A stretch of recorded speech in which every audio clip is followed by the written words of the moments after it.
ഏഷ്യയിലെന്നല്ല ലോകത്തിലെ തന്നെ ഏറ്റവും വലിയ പെൻഷനേഴ്സ് യൂണിയനാണ് കേരള സർവീസ് പെൻഷനേഴ്സ് യൂണിയൻ. യാഥാർത്ഥ്യത്തിലേക്ക് വളരെ ഞങ്ങൾ പലപ്പോഴും പരസ്പരം വഴക്ക് കൂടാറുണ്ട്. പക്ഷേ സാറ് ഒരു ദൃഢനിശ്ചയത്തോടു കൂടി നമുക്കൊരു ഓഫീസ് ഉണ്ടാക്കി എല്ലാ യൂണിറ്റുകൾക്കും സ്വന്തമായ ആസ്ഥാനമുണ്ട്. അതുകൊണ്ട് തന്നെ നമ്മുടെ കാട്ടാക്കട യൂണിറ്റിൻ്റെ ഒരു ഓഫീസ് ഉണ്ടാകണം. അതിൽ വളരെ ഈ പരസ്പര സഹായ നിധിയിലൂടെ കമ്മീഷനിലൂടെ നമുക്ക് കിട്ടേണ്ട സമ്പത്ത് ഒന്ന് കളക്ഷൻ എടുക്കുകയും അത് സ്വന്തം കാര്യമായി കണ്ടുകൊണ്ട് ഈ തുകയുടെ ബഹുഭൂരിപക്ഷം തുകയും കണ്ടെത്താൻ നമ്മളോടൊപ്പം ഒരുപക്ഷെ നമ്മളെക്കാൾ ഉപരി പരിശ്രമിച്ചതാണ് യൂണിറ്റിൻ്റെ സെക്രട്ടറി ശ്രീ കലാധരൻ സാറിനെ വളരെ സ്നേഹത്തോടുകൂടെ ഈ യോഗത്തിലേക്ക് സ്വാഗതം ചെയ്യുന്നു. നമ്മുടെ വളരെ ഹൃദ്യമായി സ്വാഗതം ചെയ്തുകൊണ്ട് അതോടൊപ്പം തന്നെ നമ്മുടെ നാട്ടുകാർ കഴിഞ്ഞ ദിവസം ഇപ്പോൾ നമ്മുടെ പാലുകാച്ച് പോലെ നമ്മുടെ സംഭാവനയെ കൊണ്ട് 2 കസേര കൊണ്ടുവന്നു. നമ്മുടെ സ്ഥിരം കമ്മിറ്റിക്ക് ചായ തരുന്ന സജി മുട്ടക്കട അവരുടെ ഒരു അംഗമാണ് എന്നുള്ള അവർ ഈ സംഘടനയുടെ ഒരു അംഗമാണ് എന്നുള്ള ഉള്ളിൽ തട്ടി അതാരും പറയുന്നതല്ല. അങ്ങനെ അപ്പോൾ ഒരു മനസ്സോടുകൂടെ ഈ സംഘടന ഈ സമൂഹം ഏറ്റെടുത്തു എന്നുള്ളതാണ് സന്തോഷം. അങ്ങനെ ഈ സമൂഹത്തിൻ്റെ ഭാഗമായി മാറിയ ഈ സംഘടനയ്ക്ക് സമൂഹത്തിൻ്റെ അല്ലെങ്കിൽ ഈ ചുറ്റുപാടിലെ സാധാരണ ജനങ്ങളോടും ഇവിടുത്തെ നാട്ടുകാരോടുള്ള സ്നേഹവും നന്ദിയും കടമയും അറിയിക്കുന്നു. അവരെയൊക്കെ ഈ സമ്മേളനത്തിലേക്ക് വളരെ ഹൃദ്യമായി സ്വാഗതം ചെയ്തുകൊണ്ട് ഞാൻ എൻ്റെ വാക്കുകൾ നിർത്തുന്നു. നന്ദി, നമസ്കാരം. ദീർഘകാല അഭിലാഷമായിരുന്ന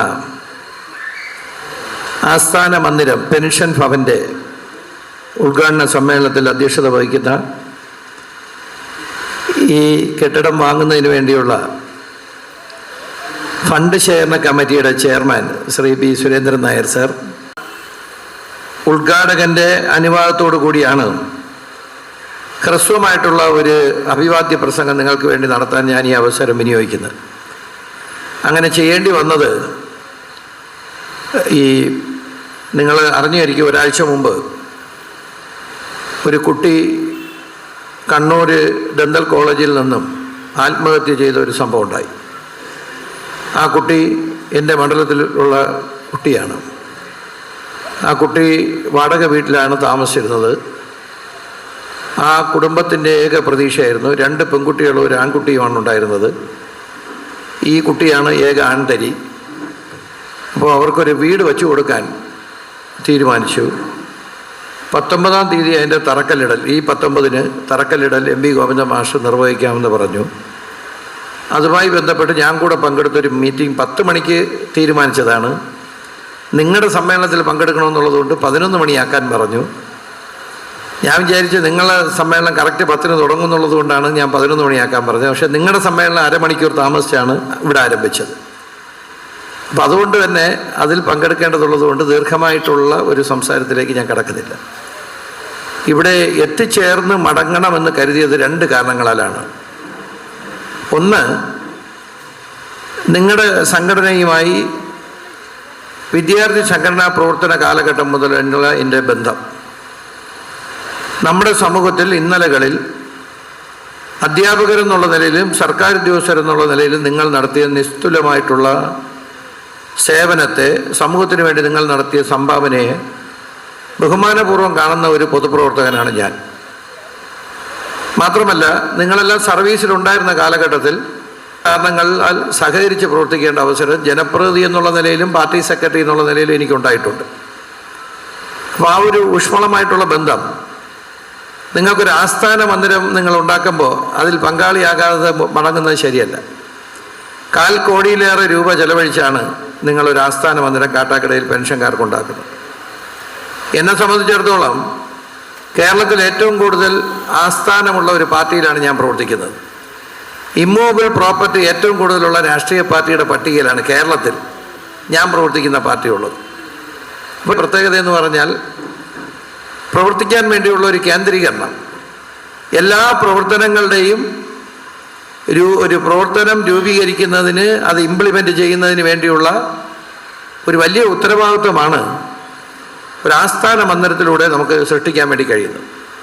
ഇത്രയും കാലം നിങ്ങൾ പല സ്ഥലങ്ങളെ ആയിരിക്കും ഈ നിങ്ങളുടെ കമ്മിറ്റി കൂടാനും നിങ്ങളുടെ പ്രവർത്തനങ്ങൾ നിയന്ത്രിക്കാനും ഉപയോഗിച്ചിരുന്നത്. ഇപ്പോൾ നിങ്ങളത് സ്വന്തമായിട്ടൊരു ആസ്ഥാന മന്ദിരത്തിൻ്റെ അകത്ത് ഇരുന്നു കൊണ്ട് നിങ്ങൾക്ക് ഈ പ്രവർത്തനങ്ങൾ ബ്ലോക്ക് കമ്മിറ്റിക്ക് നിയന്ത്രിക്കാൻ കഴിയുന്ന നിലയിലേക്കുള്ള ഒരു ഓഫീസ് നിങ്ങൾ അത് ഭൂമിയും കെട്ടിടവുമായി വാങ്ങി റിനോവേറ്റ് ചെയ്ത് അതിൻ്റെ ഉദ്ഘാടനമാണ് ഇന്ന് ഇവിടെ നിർവഹിക്കുന്നത്.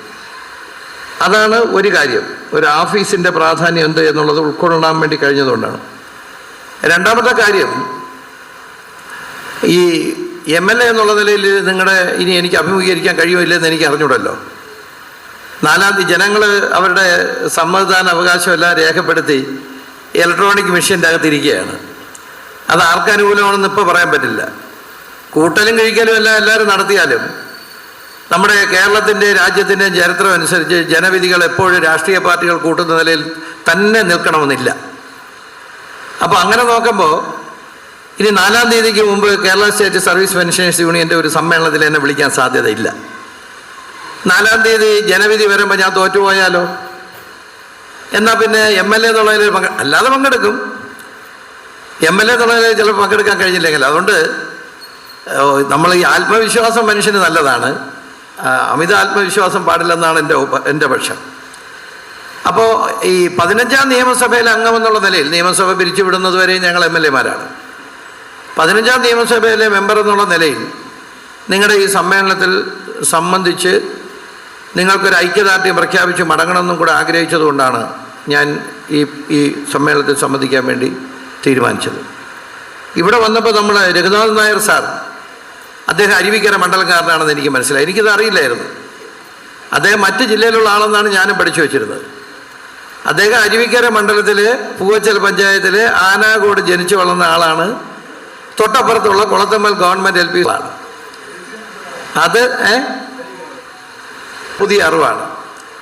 ഒരുപക്ഷെ നിങ്ങളിൽ ചിലർക്കൊക്കെ അറിയാമായിരിക്കാം, എല്ലാവർക്കും അറിയാമെന്ന് എനിക്കറിയില്ല. അപ്പോൾ സാറ് ഇവിടെ നിന്നാണ്, ജന്മം കൊണ്ടാണല്ലോ നമ്മുടെ എല്ലാ ഐഡൻറ്റിറ്റി നിലനിൽക്കുന്നത്. കർമ്മം കൊണ്ട് എവിടെയായിരുന്നാലും ജന്മം കൊണ്ടുള്ള ഐഡൻറ്റിറ്റി മായ്ച്ചു കളയാൻ കഴിയില്ല. കർമ്മം കൊണ്ടുള്ള ഐഡൻറ്റിറ്റി മാറി മാറി വരും. എവിടെ വേണമെങ്കിലും നമുക്ക് ജീവിക്കാം, പ്രവർത്തിക്കാം. ഇപ്പോൾ ലക്ഷക്കണക്കിന് ആളുകളാണല്ലോ പ്രവാസ ജീവിതം നയിക്കുന്നത്. അവരിൽ പലരും ഇനി ഇങ്ങോട്ട് തിരിച്ചു വരാൻ പോകുന്നില്ല. അവിടെ തന്നെ അവരുടെ ജീവിതം അവിടെ തീർന്ന് അടുത്ത തലമുറ അവിടെ ജീവിക്കുന്നു. പക്ഷേ ജനിച്ചത് എവിടെ എന്നുള്ളതിന് ഒരേ ഒരു ഉത്തരവ് കാണുള്ളൂ എല്ലാ മനുഷ്യനെ സംബന്ധിച്ചിടത്തോളം.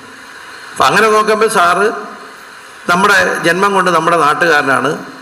സാറ് തന്നെ ഈ പെൻഷൻ ഭവൻ്റെ ഉദ്ഘാടനം നിർവഹിക്കാൻ വേണ്ടി എത്തിച്ചേർന്നതിൽ എനിക്കും അതിയായ സന്തോഷമുണ്ട്. നമ്മുടെ നാട്ടുകാരൻ ഈ ഏഷ്യയിലെ ഏറ്റവും വലിയ പെൻഷൻ സംഘടനയെ നയിക്കുന്നു എന്ന് പറയുന്നതിൽ വളരെയേറെ സന്തോഷമുണ്ട്. അപ്പോൾ സാറിൻ്റെ സാന്നിധ്യത്തിൽ, സാറിൻ്റെ അനുഭവത്തോടു കൂടിയാണ് എനിക്ക് സംസാരിക്കാനുള്ള അവസരം ലഭിച്ചത്. ഞാൻ അതുകൊണ്ട് തന്നെ ദീർഘമായിട്ടുള്ള കാര്യങ്ങളിലേക്ക് ഒന്നും കടക്കാൻ വേണ്ടി ആഗ്രഹിക്കുന്നില്ല. നിങ്ങളെ സംബന്ധിച്ചിടത്തോളം ഈ ഏഷ്യയിലെ ഏറ്റവും വലിയ പെൻഷൻ സംഘടന നിങ്ങൾ പറഞ്ഞു. കേരളത്തിലും ഏറ്റവും വലിയ സംഘടന തന്നെയാണ് നമ്മൾ. ഈ കേരളത്തിലെ സിവിൽ സർവീസ്, അധ്യാപകർ സിവിൽ സർവീസിൽ പ്രവർത്തിക്കുന്നവരും ഏറ്റവും കഴിവുറ്റവരാണ് എന്നുള്ള കാര്യത്തിൽ ഒരു സംശയമില്ല. ഇന്ത്യയിലെ ഏറ്റവും മാതൃകാപരമായിട്ടുള്ള ഒരു സിവിൽ സർവീസ് നിലനിൽക്കുന്ന പ്രദേശം എന്ന് ചോദിച്ചാൽ അത് കേരളമാണ്. കൈക്കൂലി ഏറ്റവും കുറഞ്ഞ സംസ്ഥാനം കേരളമാണ്. അതേപോലെ തന്നെ കാര്യക്ഷമത ഏറ്റവും കൂടിയ ഒരു വിഭാഗമുള്ളത് കേരളത്തിലാണ്. ഹയർ ക്വാളിഫിക്കേഷൻസ് നേടിയവരാണ് കേരളത്തിലെ സർക്കാർ ജീവനക്കാർ, അധ്യാപകരും. അങ്ങനെ വളരെയേറെ വൈവിധ്യമാർന്ന ഒരു സിവിൽ സർവീസിൻ്റെ മേഖല അവിടെ പ്രവർത്തിച്ച് പെൻഷനായവരാണ് നിങ്ങൾ. പലരെ കണ്ടാൽ പെൻഷനായെന്ന് തന്നെ തോന്നാത്ത ആളുകൾ അടക്കം ഇവിടെ ഇരിപ്പുണ്ട്. അപ്പം അങ്ങനെ തങ്ങളുടെ ജീവിതത്തിൻ്റെ ഒരു പ്രധാനപ്പെട്ട ഭാഗം സമൂഹത്തിന് വേണ്ടി, ശമ്പളം കിട്ടിയിരിക്കാം എന്നാലും സമൂഹത്തിന് വേണ്ടി പ്രയത്നിച്ച ഒരു വിഭാഗത്തിൻ്റെ സംഘടനയും അവരുടെ ആസ്ഥാന മന്ദിരവും ആയതുകൊണ്ടാണ് ഞങ്ങളെപ്പോലുള്ളവരെല്ലാം എപ്പോഴും നിങ്ങളോട് ചേർന്ന് നിൽക്കാൻ തന്നെ കരുതുന്നത്. വിശദമായിട്ടുള്ളൊരു പ്രസംഗം ഞാൻ നിങ്ങളുടെ ബ്ലോക്ക് സമ്മേളനം ഉദ്ഘാടനം ചെയ്തുകൊണ്ട് ഉഴമലക്കൽ ഈ കഴിഞ്ഞ ബ്ലോക്ക് സമ്മേളനം ഉദ്ഘാടനം ചെയ്തുകൊണ്ട് നടത്തി. അതുകൊണ്ട് ഞാൻ ആ കാര്യങ്ങളിലേക്ക് ഒന്നും പോകുന്നില്ല. നിങ്ങളെ സംബന്ധിച്ചിടത്തോളം നിങ്ങളുടെ സംഘടന ശക്തമായി നിലകൊള്ളുന്നതുകൊണ്ടാണ് നിങ്ങളുടെ അവകാശങ്ങൾ പലതും നേടിയെടുക്കാൻ വേണ്ടി കഴിഞ്ഞിട്ടുള്ളത്. അത് കേരളത്തെ സംബന്ധിച്ചിടത്തോളം ഏത് വിഭാഗം എന്ത് ആനുകൂല്യം നേടിയിട്ടുണ്ടെങ്കിലും അത് പ്രക്ഷോഭത്തിലൂടെയാണ്. ആരെങ്കിലും ഇങ്ങോട്ടായിട്ട് കൊണ്ടൊന്നും തന്നിട്ടില്ല.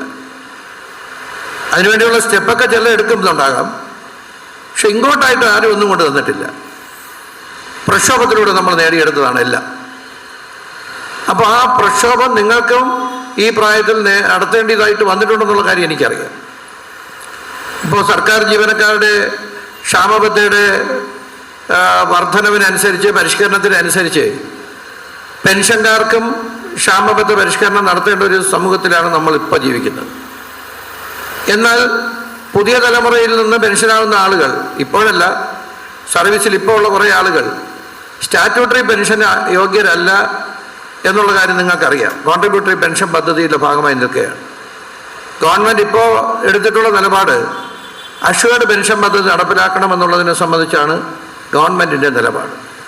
ഇപ്പോൾ DAയോടൊപ്പം DRും നൽകുന്നതിന് വേണ്ടിയുള്ള തീരുമാനം സർക്കാർ കൈക്കൊണ്ടിട്ടുണ്ട്. പക്ഷേ നമ്മുടെ മുന്നിൽ ഇനിയിപ്പോൾ ഈ 4-ാം തീയതി ഫലപ്രഖ്യാപനം നടക്കുമ്പോൾ ഏത് കക്ഷി ഗവൺമെൻറ് രൂപീകരിച്ചാലും, ആര് ഗവൺമെൻറ് രൂപീകരിച്ചാലും നമ്മുടെ മുന്നിലുള്ള ഒരു പ്രധാനപ്പെട്ട വെല്ലുവിളി, ഇപ്പം തന്നെ കേരളത്തിന് 1,82,000 കോടി രൂപയാണ് 3 കാര്യങ്ങളിലായി മുകളിൽ നിന്ന് കിട്ടേണ്ടത്. 1,82,000 കോടി രൂപ ഇത് വാങ്ങിയെടുക്കുക എന്നുള്ളതായിരിക്കും അടുത്ത സർക്കാരിൻ്റെ, ഏത് സർക്കാരായിരുന്നാലും അവരുടെ മുഖ്യ ലക്ഷ്യം. അത് വാങ്ങിയെടുക്കാതെ നിങ്ങളടക്കമുള്ള ആരുടെയും പ്രശ്നങ്ങൾ പരിഹരിച്ച് മുന്നോട്ട് പോകാൻ കഴിയില്ല. അത്ര കടുത്ത സാമ്പത്തിക വെല്ലുവിളിയാണ് സ്റ്റേറ്റ് നേരിടുന്നത് എന്നുള്ള കാര്യം ഒരു വസ്തുതയാണ്. ഞാൻ ഗവൺമെൻറ്റുമായി അടുത്ത് പ്രവർത്തിക്കുന്ന ഒരു സാമാജികൻ എന്നുള്ള നിലയിൽ ഒരുപാട് അനുഭവങ്ങൾ എൻ്റെ മുമ്പിലുണ്ട്. ഞാൻ അതൊന്നും പറയാൻ ഈ അവസരം വിനിയോഗിക്കുന്നില്ല. പക്ഷെ ഞാൻ ഒരു കാര്യം അടിവരയിട്ട് തന്നെ പറയാം. നമ്മുടെ മുന്നിലുള്ള ഏറ്റവും വലിയ വെല്ലുവിളി, കേരളം എന്നുള്ള സ്റ്റേറ്റിൻ്റെ മുന്നിലുള്ള ഏറ്റവും വലിയ വെല്ലുവിളി, നമുക്ക് അർഹതപ്പെട്ടത് തരേണ്ടവരെ നിന്ന് വാങ്ങിയെടുക്കുക എന്നുള്ളതായിരിക്കും. ആ വെല്ലുവിളി അതിജീവിച്ചാൽ നമുക്ക് സർക്കാർ ഉദ്യോഗസ്ഥരുടെയും അധ്യാപകരുടെയും സർവീസ് പെൻഷനേഴ്സിൻ്റെയും എല്ലാ പ്രശ്നങ്ങളും പരിഹരിക്കാൻ വേണ്ടി, എന്തിനേറെ സാമൂഹ്യക്ഷേമ പെൻഷൻ വാങ്ങുന്നവരുടെ അടക്കം പ്രശ്നങ്ങൾ പരിഹരിക്കാൻ വേണ്ടി കഴിയും. ആ ഒരു വെല്ലുവിളിയെ നേരിടാൻ വേണ്ടി പോകുന്ന ഘട്ടത്തിലാണ് നിങ്ങളുടെ ഈ പെൻഷൻ ഭവൻ്റെ ഉദ്ഘാടനം നടത്തുന്നത് എന്നുള്ള കാര്യം ഞാൻ സൂചിപ്പിക്കുന്നു. ഇവിടെ ഇരിക്കുന്ന ഒട്ടുമുക്കാൽ ആളുകളുമായി വ്യക്തിപരമായിട്ടുള്ള ബന്ധം സ്ഥാപിക്കാൻ കഴിഞ്ഞിട്ടുള്ള ഒരാളാണ്. ഇവിടെ വന്നപ്പോഴാണ് എൻ്റെ അധ്യാപകരിൽ ആരെങ്കിലും ഉണ്ടോ എന്ന് ഞാൻ നോക്കി. അപ്പോഴാണ് വസന്തകുമാരി ടീച്ചർ മാത്രമാണ് എന്നെ പഠിപ്പിച്ച അധ്യാപകരിൽ ഇപ്പോൾ ഇവിടെ ഇരിക്കുന്നതായിട്ട് പെട്ടെന്ന് എനിക്ക് കാണാൻ വേണ്ടി കഴിഞ്ഞത്. അപ്പോൾ അത്രയും സീനിയറായിട്ടുള്ള ആളുകളും ഏറ്റവും അടുത്ത സമയത്ത് പെൻഷനായവരും എല്ലാം കൂടെ ചേരുന്ന ഒരു മഹത്തായ പ്രസ്ഥാനമാണ് Kerala state service pensioners union. അവർക്കൊരു ആസ്ഥാന മന്ദിരം ഇവിടെ സ്ഥാപിക്കാൻ കഴിഞ്ഞതിൽ എനിക്ക് അതിയായ സന്തോഷമുണ്ട്. അത് ഈ സംഘടനയുടെ, കക്ഷി രാഷ്ട്രീയത്തിന് അതീതമായി പ്രവർത്തിക്കുന്ന സംഘടനയാണിത്. അതൊരു പ്രധാനപ്പെട്ട കാര്യമാണ്. അപ്പോൾ ആ സംഘടനയുടെ തുടർന്നുള്ള പ്രവർത്തനങ്ങൾ ഊർജ്ജസ്വലമായി ഇന്നുള്ളതിനേക്കാൾ ശക്തമായി പ്രവർത്തിച്ച് മുന്നേറാൻ അവർക്കൊരു ആസ്ഥാന മന്ദിരം ഉണ്ടായതിലൂടെ കഴിയും എന്നുള്ള വിശ്വാസമാണ് എനിക്കുള്ളത്.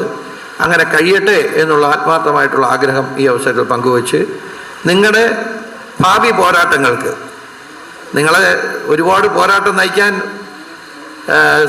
നയിക്കാനുള്ള സാഹചര്യം ഉണ്ടാകാതിരിക്കണമെന്നാണ് എൻ്റെ ആഗ്രഹം. അങ്ങനെ ഉണ്ടായാൽ അതിന് ഈ ആസ്ഥാന മന്ദിരം നിങ്ങൾക്ക് ഊർജം പകരും എന്നുള്ള കാര്യം ഈ അവസരം സൂചിപ്പിച്ച് ഈ ആസ്ഥാന മന്ദിരത്തിനും ഈ സമ്മേളനത്തിനും നിങ്ങൾക്കെല്ലാവർക്കും എല്ലാവിധമായിട്ടുള്ള ഭാവുകങ്ങളും ഹൃദയപൂർവ്വം നേർന്ന്, വിഷു ആശംസകൾ നേർന്ന് നിങ്ങൾ ഈ സമ്മേളനത്തെ അഭിവാദ്യം ചെയ്തായി അറിയിച്ച് ഞാൻ എൻ്റെ വാക്കുകൾ അവസാനിപ്പിക്കുന്നു. നിങ്ങൾക്ക് എൻ്റെ അഭിവാദനങ്ങൾ.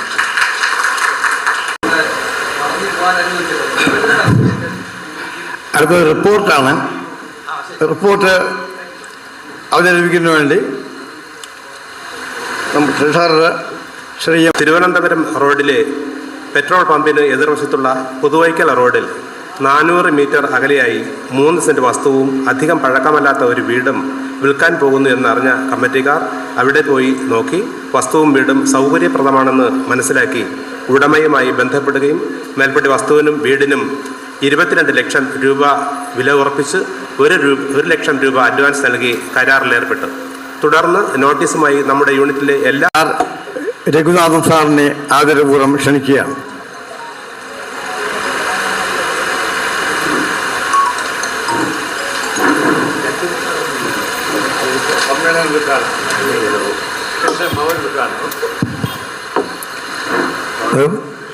ബഹുമാനപ്പെട്ട ഈ യോഗാധ്യക്ഷൻ സാറ്, നമ്മുടെ രക്ഷാധികാരി രാമേന്ദ്ര സാറ്, സംസ്ഥാന കമ്മിറ്റിയിലെ എൻ്റെ സഹപ്രവർത്തകരായ ട്രഷറർ സദാശിവൻ നായർ, ജയ്സിംഗ്, ജില്ലാ പ്രസിഡൻറ്റ് രാജേന്ദ്ര സാറ്, ജില്ലാ സെക്രട്ടറി അജയൻ, പിന്നെ ഈ നോട്ടീസിൽ പേര് പറഞ്ഞിട്ടുള്ള എല്ലാ ബഹുമാന്യരെയും, സദസ്സിലുള്ള സഹപ്രവർത്തകരെ, സഹോദരി സഹോദരന്മാർ, Kerala state service pensioners union ആദ്യമായി ഒരു തിരുത്ത് ഞാൻ നിങ്ങളോട് പറയാം. ഇവിടെ പറഞ്ഞവരെല്ലാം പറഞ്ഞത് ഏഷ്യയിലെ ഏറ്റവും വലിയ സംഘടനയാണ് കേരള സ്റ്റേറ്റ് സർവീസ് പെൻഷനേഴ്സ്. അത് കുറേ കാലം മുമ്പായിരുന്നു. കുറേ കാലം മുമ്പ്, ഒരു 5-8 വർഷം മുമ്പ് ഏഷ്യയിലെ ഏറ്റവും വലിയ സംഘടനയായിരുന്നു. പക്ഷെ ഇപ്പോൾ നമ്മൾ ലോകത്തിലെ ഏറ്റവും വലിയ സംഘടനയാണ്.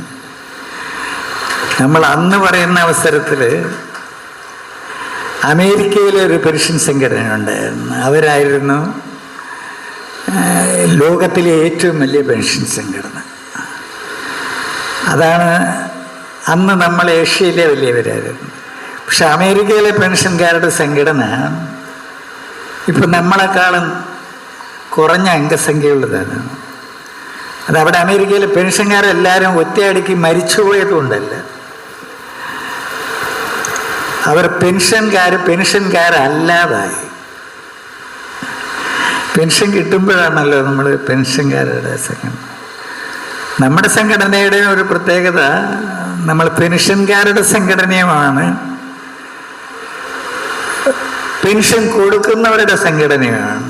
പെൻഷൻ കൊടുക്കുന്നുമുണ്ട് നമ്മൾ കൃത്യമായിട്ട്.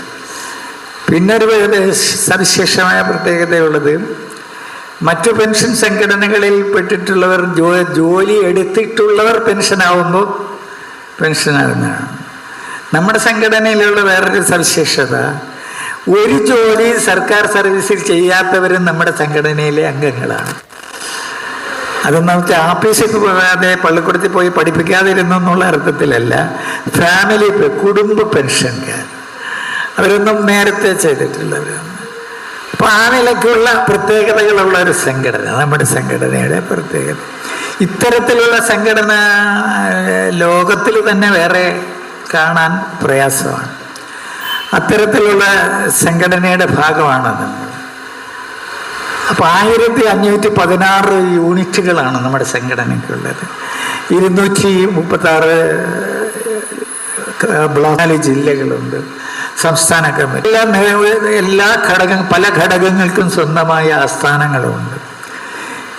ഈ ആസ്ഥാനങ്ങളുടെ കൂട്ടത്തിൽ ഇപ്പോൾ ഇവിടുത്തെ വെള്ളനാട് ബ്ലോക്കിലെ 6ാമത്തെ കെട്ടിടമാണ് യൂണിറ്റ് എന്നുള്ള നിലയ്ക്ക്. 6ാമത്തെ യൂണിറ്റിനാണ് കെട്ടിടം ഉണ്ടാകുന്നത്. ഈ കെട്ടിടം ഉണ്ടാകുന്നതിലൂടെ നമ്മൾ 2-3 കാര്യങ്ങളുണ്ട്. ഈ കെട്ടിടം ഉണ്ടാകുമ്പോൾ ചിലപ്പോൾ വീടുകളിൽ പ്രശ്നങ്ങളും ഉണ്ടാവാറുണ്ട്. ചില വീടുകളിൽ നമുക്ക് സ്വന്തമായി കെട്ടിടം ഉണ്ടാക്കുമ്പോൾ ഒരു അഭിമാനമുണ്ട് നമ്മുടെ അംഗങ്ങൾക്ക്. ഈ അഭിമാനത്തിൻ്റെ അടിസ്ഥാനത്തിൽ പറയുമ്പോൾ തന്നെ ചിലപ്പോൾ അതിനെ ഒരു വേറെ രീതിയിലും പറയും. വീട്ടിൽ വഴക്കുണ്ടാവുമ്പോൾ മക്കളുമായിട്ടൊക്കെ ചിലപ്പോൾ വഴക്കുണ്ടാവും. പ്രായമാകുമ്പോൾ വഴക്കുണ്ടാവുമ്പോൾ ചിലപ്പോൾ പറയും, നീയൊന്നും എന്നെ ഒന്നും ചെയ്യാനില്ല, എനിക്ക് ആസ്ഥാനമുണ്ട് അവിടെ, ഇനി ഇറക്കി വിട്ടാലും എനിക്ക് കിടക്കാനൊരു സ്ഥലമുണ്ട്, ഞാൻ അങ്ങനെ വഴിയാധാരമായി കിടക്കൂല എന്ന് പറയാനുള്ള ഒരു സൗകര്യം. അത്തരത്തിലുള്ള പ്രത്യേകതകൾ നമ്മുടെ സ്വന്തമായ ഒരു ആസ്ഥാനത്തിനുണ്ട്. അത് മാത്രമല്ല, ഇവിടെ MLA സൂചിപ്പിച്ചതുപോലെ നമ്മുടെ ആനുകൂല്യങ്ങൾ സംരക്ഷിക്കുന്നതിന്, നമ്മുടെ ആനുകൂല്യങ്ങൾ മാത്രമല്ല, നമ്മളെപ്പോലെ ദുരിതം അനുഭവിക്കുന്ന എല്ലാവരുടെയും കാര്യങ്ങൾ ശ്രദ്ധിക്കുന്നവരാണ് നമ്മൾ. അതാണ് നമ്മുടെ പെൻഷൻ കൊടുക്കുന്നവരുടെ സംഘടന എന്ന് പറയുന്നത്. പെൻഷൻ കൊടുക്കുന്നവരുടെ സംഘടന എന്ന് പറഞ്ഞാൽ നമ്മുടെ പല യൂണിറ്റുകളും നമുക്ക് പെൻഷൻ കിട്ടുന്നതിന് മുമ്പ് തന്നെ ആ യൂണിറ്റ് പ്രദേശങ്ങളിൽ പെട്ടിട്ടുള്ള സാങ്കേതിക കാരണങ്ങളാൽ ക്ഷേമ പെൻഷൻ കിട്ടാത്ത ആളുകൾക്ക് കൃത്യമായി പെൻഷൻ എത്തിച്ചുകൊണ്ടിരിക്കുകയാണ്. നമ്മൾ പെൻഷൻ വാങ്ങുന്നത് 4-ാം തീയതി 5-ാം തീയതി, പക്ഷെ നമ്മൾ കൊടുക്കുന്ന പെൻഷൻ 1-ാം തീയതി തന്നെ അവിടെ കൊടുക്കുന്ന ഒരു രീതിയുണ്ട്. അത്തരത്തിൽ ദുരിതം അനുഭവിക്കുന്നവരുടെ പ്രശ്നങ്ങളെ സംബന്ധിച്ച് വരാം. ഇവിടെ നമ്മളിപ്പോൾ നമ്മുടെ ഉദ്ഘാടനം ചെയ്യപ്പെട്ട് നമ്മൾ ഉപയോഗിക്കുന്ന കെട്ടിടം പെൻഷൻകാരുടെ മാത്രമല്ല, പ്രായമായവരുടെയും കൂടെ, പ്രായമായ എല്ലാവരുടെയും ആശ്രയമായിരിക്കും. അത് നമ്മുടെ സമൂഹത്തിന് ഒരു പ്രത്യേകതയും കൂടെ ഉണ്ട്, അതും കൂടി ഇതിന് ബാധകമാണ്. ഇപ്പം സമൂഹത്തിൽ ഒരാൾ റോഡിൽ ഇപ്പോൾ തലകറങ്ങി വീണാൽ ആ തലകറങ്ങി വീണ ആളിനെ എടുത്ത് ഒരു കടയുടെ തിണ്ണയിൽ കിടത്താൻ കട ഉടമസ്ഥൻ സമ്മതിക്കുമോ? വീട്ടിൽ കിടത്താൻ വീട്ടുടമസ്ഥ സമ്മതിക്കില്ല. കാരണം അത് പിന്നെ എന്തെങ്കിലും കുഴപ്പം വന്നോ പോസ്റ്റ്മോർട്ടത്തോടെ. പക്ഷെ അങ്ങനെ തലകറങ്ങി വീഴുന്ന ഒരാളിനെ എടുത്ത് കിടത്താൻ പറ്റുന്ന ഒരു സ്ഥലം കാട്ടാക്കട നഗരത്തിൽ ബസ് സ്റ്റാൻഡിൻ്റെ അടുത്തുണ്ട്. അത് കേരള സ്റ്റേറ്റ് സർവീസ് പെൻഷനേഴ്സ് യൂണിയൻ്റെ ഓഫീസാണ് എന്നുള്ളതാണ്. അങ്ങനെ എടുത്ത് കിടക്കാവുന്ന സ്ഥലം എൻ്റെ അവകാശപ്പെട്ടതാണ്. ഞങ്ങളുടെ പെൻഷൻകാരെന്നാണ് പറയണത്, അല്ലാതെ വെറുതെ എങ്ങനെയാണ് പറയും. അങ്ങനെ ഞങ്ങളുടെ പെൻഷൻകാരുടെ അവിടെ കൊണ്ട് കിടത്താം, ഒന്നും ചെയ്യണ്ട, ഒന്ന് വീശി കൊടുത്താൽ മതി. അങ്ങനെ അതിനുള്ള ഒരു ആസ്ഥാനം എന്നുള്ള നിലയ്ക്ക്, ആ നിലയ്ക്ക് ഞാൻ അഭിമാനിക്കുന്ന എന്താണെന്ന് വെച്ചാൽ ഈ 25 ലക്ഷം രൂപയ്ക്ക് മേലെ ചെലവ് വരുന്നത് 400-500 മെമ്പർഷിപ്പിന് താഴെയുള്ള ആളുകൾ കൊടുത്തിട്ടാണ്. അവരുടെ പെൻഷനിൽ നിന്നുള്ളൊരു അംശം കൊടുത്തിട്ടാണ് ഇത്. അങ്ങനെ സ്വന്തം ആസ്ഥാനത്തിന് വേണ്ടി ഇത് കൊടുക്കാൻ തയ്യാറാവുന്നവരുടെ മനസ്സാണ് ഏറ്റവും വലിയ മഹത്തായ കാര്യം എന്ന് പറയുന്നത്. അങ്ങനെ മഹത്തായ മനസ്സുള്ളവരുടെ സംഘടന എന്നുള്ളതാണ് ഞാൻ നിങ്ങളുടെ അടുത്ത് പറയുമ്പോൾ എനിക്ക് MLA അടുത്ത് ഞാൻ സ്വകാര്യമായിട്ട് പറഞ്ഞ കാര്യമാണ്. ഞാൻ ഇവിടുത്തുകാരനാണ്, ആനാകോടാണ് ഞാൻ ജനിച്ചത്. ഞാൻ 1-ാം ക്ലാസ്സിൽ ഞാൻ പഠിച്ചിട്ടില്ല. അന്ന് 1-ാം ക്ലാസ്സിൽ പഠിക്കാതെ 2-ാം ക്ലാസ്സിൽ പഠിക്കാമായിരുന്നു. അതുകൊണ്ട് 2-ാം ക്ലാസ്സിൽ പഠിച്ച് 3-ാം ക്ലാസ്സിൽ പഠിച്ചത് ഞാൻ എവിടെയാണ്? 2-ാം ക്ലാസ്സിൽ തിരുവനന്തപുരത്ത് പഠിച്ചു, 3-ാം ക്ലാസ്സിൽ ഇവിടത്ത് പഠിച്ചു, പിന്നെ എല്ലാം തിരുവനന്തപുരത്താണ് പഠിച്ചത്. പിന്നെ എങ്ങനെ പോയി അങ്ങനെ വേറൊരു തരത്തിൽ പറഞ്ഞാൽ കേരള സ്റ്റേറ്റ് സർവീസ് ഈ ലോകത്തിലെ ഏറ്റവും വലിയ സംഘടന നയിക്കുന്നത് കാട്ടാക്കടക്കാരനാണ് എന്ന് പഴയ കാലത്ത് കാട്ടാക്കട എന്ന് പറഞ്ഞാൽ പുച്ഛിച്ചൊക്കെ പറഞ്ഞിരുന്ന ഒരു കാലം ഉണ്ടായിരുന്നു. അവിടുന്നാണ് ആ തരത്തിലും ഒരു അഭിമാനം എൻ്റെ, ഇല്ലെങ്കിൽ ഞാൻ ജനിച്ചു വളർന്ന സ്ഥലത്ത് ഒരു ആസ്ഥാന മന്ദിരവും കൂടി ഉദ്ഘാടനം ചെയ്യാനുള്ള അവസരം എനിക്ക് ഈ കാലഘട്ടത്തിൻ്റെ ഇടയ്ക്ക് ലഭിച്ചതിൽ കൂടി അഭിമാനിക്കുന്നു. അങ്ങനെ അഭിമാനിക്കുന്നതോടൊപ്പം ഞാൻ ഞങ്ങളെ എല്ലാവരും അഭിമാനത്തോടെ പറയുന്നത് ഇത്രയും വലിയ സംഘടനയിലെ ജനറൽ സെക്രട്ടറി ആയിരിക്കുന്നത് ഉള്ളവരല്ല ഞാൻ അഭിമാനിക്കുന്നത്. മറിച്ച് തങ്ങൾക്ക് കിട്ടുന്ന അല്പ വരുമാനത്തിൻ്റെ ഭാഗമെടുത്ത് കൊടുത്തുകൊണ്ട് ദുരിതമനുഭവിക്കുന്ന ഇപ്പം മുണ്ടക്കൈ ചൂരൽമല പ്രദേശത്ത് അവരെ പുനരധിപ്പിക്കുന്നതിന് വേണ്ടിയിട്ടുള്ള സഹായം ഗവൺമെൻറ് അഭ്യർത്ഥിച്ചപ്പോൾ ആദ്യമായി അതിന് സഹായം കൊടുത്തത് ഒരു പെൻഷൻകാരിയായ സരോജനി അമ്മ സ്ത്രീയാണ് മുഖ്യമന്ത്രിക്ക് ഇത് കൊടുത്തത്. അങ്ങനെ അതിന് തയ്യാറാവുന്ന, സഹജീവികളെ സ്നേഹിക്കുന്ന, മഹത്തായ മനോഭാവവുമുള്ള അവരാണ് കേരളത്തിലെ പെൻഷൻകാർ. അതാണ് നമുക്ക് കിട്ടുന്ന പരിഗണനയും അതും കൂടെ നമ്മൾ അറിഞ്ഞിരിക്കണം. കേരളത്തിലെ പെൻഷൻ മുഖ്യമന്ത്രിയോട് ഈ ദുരിതാശ്വാസ നിധിയിലേക്ക് സംഭാവന ചെയ്യണമെന്ന് ജീവനക്കാരോട് അഭ്യർത്ഥിക്കുന്ന കാര്യം പറഞ്ഞപ്പോൾ പത്രക്കാർ ചോദിച്ചു, ബഹുമാനപ്പെട്ട മുഖ്യമന്ത്രി ജീവനക്കാരോടാണല്ലോ ഇത് അഭ്യർത്ഥിക്കുന്നത്, എന്തേ പെൻഷൻകാരോട് പറയാത്തത്? അതിന് അദ്ദേഹം പറഞ്ഞ മറുപടി നമുക്ക് അഭിമാനിക്കാവുന്ന കാര്യമാണ്. അദ്ദേഹം പറഞ്ഞത് പെൻഷൻകാരോട് പറയണ്ട, അവരറിഞ്ഞു തരുന്നവരാണ്. അറിഞ്ഞു തന്നിട്ടുള്ളവരാണ്, അറിഞ്ഞു തന്നുകൊണ്ടിരിക്കുന്നവരാണ്. അങ്ങനെ അറിഞ്ഞു തന്നുകൊണ്ടിരിക്കുന്നവരും അറിഞ്ഞു തരുന്നവരുമായവരുടെ കാര്യത്തിൽ പ്രത്യേക പരിഗണനയുണ്ട്. ആ പരിഗണന നമുക്ക് ലഭിക്കുന്നുമുണ്ട്. അതിൻ്റെ വിശദാംശങ്ങളിലേക്ക് എന്നും ഞാൻ കടക്കുന്നില്ല. മറിച്ച് അത്തരത്തിലുള്ള ഒരു നമ്മൾ സമൂഹത്തിൽ ദുരിതമനുഭവിക്കുന്നവരെ ആ തരത്തിൽ സഹായിക്കുന്ന നല്ല മനസ്സുള്ള അവരുടെ ഒരു കൂട്ടായ്മയായി, അതിൽ നമ്മൾ സർവീസിലായിരുന്നപ്പോൾ പരസ്പരം ബന്ധപ്പെടാത്തവർ, സർവീസിലായിരുന്നപ്പോൾ പരസ്പര ശത്രുതയോടെ സംഘടനകളിൽ പ്രവർത്തിച്ചിരുന്നവർ, നിത്യജീവിതത്തിൽ രാഷ്ട്രീയത്തിൻ്റെ അടിസ്ഥാനത്തിൽ ശത്രുവായ രീതിയിൽ പ്രവർത്തിക്കുന്നവർ, ഇതിനെല്ലാം അതീതമായി നമ്മൾ ഒരുമിച്ച് നിൽക്കുകയാണ്. ആ ഒരുമിച്ച് നിന്നുകൊണ്ട് നമ്മുടെ ഇതെല്ലാം ഇന്ന് അനുഭവിക്കുന്നതെല്ലാം അങ്ങനെ അങ്ങോട്ട് പോകും എന്ന് കരുതിക്കൂടാ. ഇതിനെ സംരക്ഷിക്കുകയും ഇതേവരെ പൊരുതി നേടിയത് MLA പറഞ്ഞതുപോലെ പൊരുതി നേടിയെടുത്തിട്ടുള്ളതെല്ലാം സംരക്ഷിക്കുകയും ഇനി അങ്ങോട്ടുള്ള കാലത്ത് അതിൻ്റെ കൂടെ മുമ്പോട്ട് പോകുന്നതിനുള്ള പ്രവർത്തനങ്ങൾ കൂട്ടായി ചെയ്യുന്നതിനുള്ള സൗകര്യപ്പെടുത്തുമാറുള്ള ഒരു ആസ്ഥാനവും നമ്മൾ സ്വായത്തമാക്കി അതിൽ പങ്കെടുത്തിട്ടുള്ള കാട്ടാക്കട യൂണിറ്റിലെ എല്ലാ അംഗങ്ങളെയും അഭിനന്ദിച്ചുകൊണ്ടും ഇതിന് തയ്യാറായിട്ടുള്ള എല്ലാ ആളുകളെയും അഭിനന്ദിച്ചുകൊണ്ടും സംസ്ഥാന കമ്മിറ്റിക്ക് വേണ്ടി നിങ്ങളെല്ലാം അഭിനന്ദിച്ചുകൊണ്ട് ഈ കെട്ടിടം നമ്മുടെ സർക്കാർ ജീവനക്കാരായതുകൊണ്ട് അതിൻ്റെ രീതിയിൽ തന്നെ പറഞ്ഞവസാനിപ്പിക്കാൻ അതുകൊണ്ട് കാട്ടാക്കട യൂണിറ്റിൻ്റെ ഈ ആസ്ഥാന മന്ദിരത്തിൻ്റെ ഉദ്ഘാടനം പൂർവ്വകാല പ്രാബല്യത്തോടെ നിർവഹിച്ചതായി അറിയിച്ചുകൊണ്ട് ഞാൻ നിർത്തുന്നു. നിങ്ങൾക്ക്